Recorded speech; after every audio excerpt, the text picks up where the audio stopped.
Ruben Amorim started off life at United with a 1-1 draw and an Ed Sheeran interruption. What did I say? Ed Sheeran wants to be on TV, and he was there, ready to... No, you're not a fan?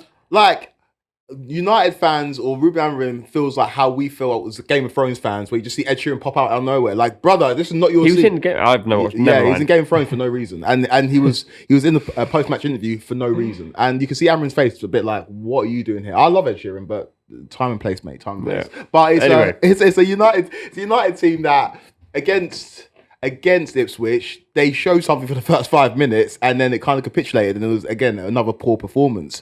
I don't really know where to go. I feel a bit sorry for Amorim in terms of the players he's going to have to deal with and the amount of turnover and change is going to have to be at Manchester United. And United fans will be patient because, to their credit, they are patient with their managers. They took a long time for them to turn on Erik ten Hag.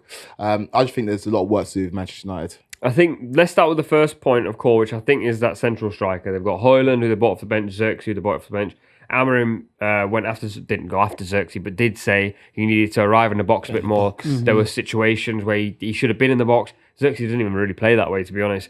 Rashford scored, then wasn't seen for a while. So this number 9 problem is going to be a big one if it continues, because for Sporting, if you go back and watch Amorim's Sporting, Gyökeres was the reason they were winning football matches, and they tailor-made a style of play to suit him. Rashford has to play for me. I think Rashford has to be Amorim's striker this season until he can afford to get a new striker, because he's got the pace that Gyökeres has got and he can finish. He's the only one, obviously it's been one game, but he's the only one who has scored. He scored after 2 minutes. And I know lots of United fans are turning on Rashford now. I know his attitude hasn't been particularly good. I know he hasn't been on great form. But compared to Højlund and Xerxes, he's by far the most accomplished player. He's obviously scored the most goals out of them. And in the right team, with the right setup, when he gets his mind to it, he is one of the most devastating strikers in probably world football. Let's be completely honest. When Marcus Rashford is on form, there are not that many better than him. I appreciate that he has not been on form for a long time, and really in his career has only showed certain purple patches of being on form. But if Amorim is as good as people think he is, if he's got this aura and he's this man manager, there's no reason why he can't make Rashford a great striker again. I think, was it on here, Kweku, where you said United won't win things with Bruno and Rashford, right? Yeah. You're still backing that, right? So in this case, where Kim's sort of saying, like, almost Amorim can save him, I'm guessing you're on the other side going, don't save him, it's time to go the other way. No, you can utilise him this season. That's my point. In the same way that, like, Klopp utilised Coutinho, in the same way that Arteta utilised Aubameyang. Long term, they weren't centerpieces of their teams, but you saw it with Liverpool and with Arsenal, probably more with Arsenal. Aubameyang helped Arteta win the FA Cup in the first season, but long term, he just didn't fit what he wanted to do. I don't know if Bruno does fit what Amorim wants to do long term. Only he knows that. Same as Marcus Rashford. They are two players that have seen off and seen through different managers, and it hasn't necessarily worked for them on a consistent basis. And Man United haven't won the trophies or competed for the trophies they want to compete for. But this season, they can definitely help Man United win the Europa League or a cup competition for sure. Can I just ask a question? Because I agree. I think Bruno and Rashford will just be important this season, and he'll have to get them up to scratch. And I think they will both perform for him this season. But you said long term, they're not centerpieces. Looking at that team, apart from Onana, who is a long-term centrepiece for Manchester United? So Kobe Minu, probably. Kobe Minu. The sheet that we've got here hasn't got Kobe Minu on it. Hasn't got Lenny Yoro on it either. Or Lisandro Martinez. Or Lisandro. So those are players that I think have got long-term futures. Ahmad is in the last year of his contract, which is interesting. Played that right wing back, which again, Amorim, don't do that again. I know you got the assist, but that's not where Ahmad should be playing. Ahmad should be one of the number 10s behind the striker. That's where I think you see his best football. And he's a very good footballer, but haven't seen him play for United enough. To be fair, I haven't seen him play enough men's football. He's not that young. He's not as young as people think, and he hasn't played enough first team football.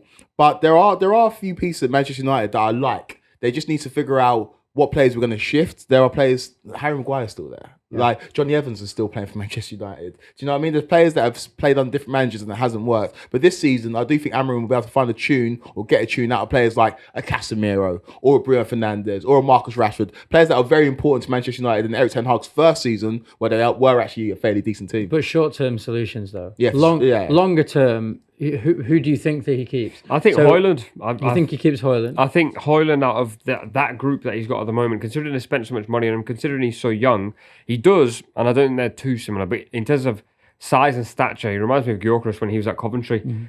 Big, powerful, quite clunky in possession. Gyökeres has obviously cleaned that up in his game.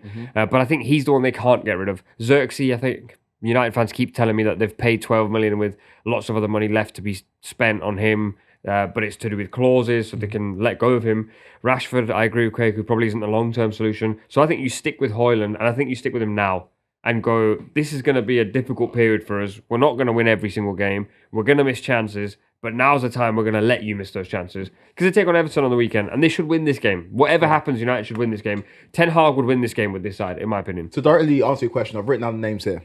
Long term, Lenny Euro, Kobe Mainu, Rasmus Højlund, Garnacho, Mazraoui, Onana, Lissandro. There's a fair few players there that I think will be good and will be long-term Manchester United players. It's just those players surrounding them that I think maybe don't have a long-term future at the club. Yeah, no, I mean, I think that's pretty fair. But those players there who don't have a long-term future at the club is about £1 billion worth of players, and that's a lot of personalities and a lot of friendships that he's going to have to disrupt in quite a quick space of time.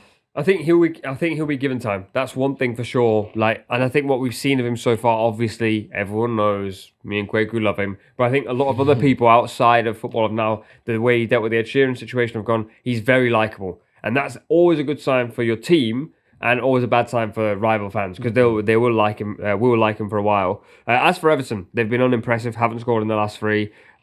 Dominic Calvert-Lewin's ran out of goals. Beto hasn't really settled. This back four is just... I mean, I don't know how... I think we've had this conversation about Everton season after season after season. Your housemate, you said, is an Everton fan. Yeah. How's he feeling about the situation? Pretty much consistently depressed for the whole time I've known him, particularly when it comes to football. I think you look at that team and you think, okay, Pickford is a quality goalkeeper. He's England's number one. I think he's an amazing shot stopper. He might not be the best at other certain aspects of his game, and he might have a bit of a concentration issue at times. But I would say, as a goalkeeper, as a shot stop, I'd say he's in the upper echelons of Premier League goalkeepers. And Dyer's had a fantastic season so far. I think around better players, he could be really good. McNeil, again, is probably at the level he should be at, but performs really well. Every other player on there, and I include Dominic Calvert-Lewin in that, should be playing in the Championship. Oof. They should all be playing in the Championship. They are nowhere near good enough to play in the Premier Jared League. Bramthwaite was linked to an 80 million move in the summer. Okay, not Bramthwaite. I do apologise. Yeah, not Bramthwaite. But I really do. I think everyone else should be playing in the Championship. I think it's really difficult when you watch Everton because obviously their fans want some slightly exciting football, and we all know that Sean Dyche is the antithesis of that. But he is getting results from a team who he really shouldn't be getting results from. They stayed up last year. They'll probably stay up again this year.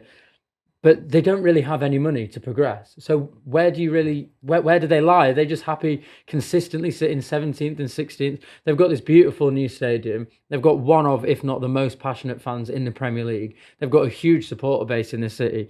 But they are literally going nowhere. Yeah, I think if you look at the Premier League at the beginning of the season, there were 4 teams that would be happy to finish 17th.